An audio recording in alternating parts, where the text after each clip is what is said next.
যেই মাদ্রাসার মধ্যে ঈদে মিলাদুন নবীর আলোচনা হয় না, আহলে বাইত সোহাদাই কারবালার আলোচনা হয় না, সেই মাদ্রাসাগুলিতে দর্শনের ট্রেনিং হয়, জঙ্গিবাদের ট্রেনিং হয়। আপনাদের যদি কোনো জিজ্ঞাসা তাকে করতে পারেন, যেই মাদ্রাসায় ঈদে মিলাদুন নবীকে বেদাত বলা হয়, ওই মাদ্রাসাগুলির দিকে যেন সরকার এবং আইন শৃঙ্খলা বাহিনী নজর দেয়।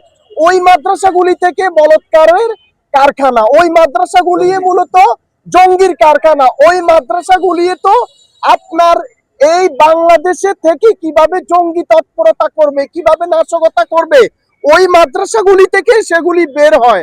আপনারা দেখবেন যে দর্শনের বিরুদ্ধে বাংলাদেশের আপনার কাউমি আলারা কথা বলে না।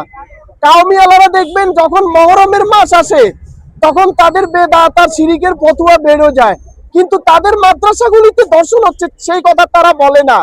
আজকের মূল বার্তা হচ্ছে যে মাদ্রাসার মধ্যে ঈদে মিলাদুন নবীর আলোচনা হয় না, আহলে বাইত সোহাদাই কারবালার আলোচনা হয় না, সেই মাদ্রাসাগুলিতে দর্শনের ট্রেনিং হয়, জঙ্গিবাদের ট্রেনিং হয়। আপনাদের যদি কোনো জিজ্ঞাসা তাকে করতে পারেন।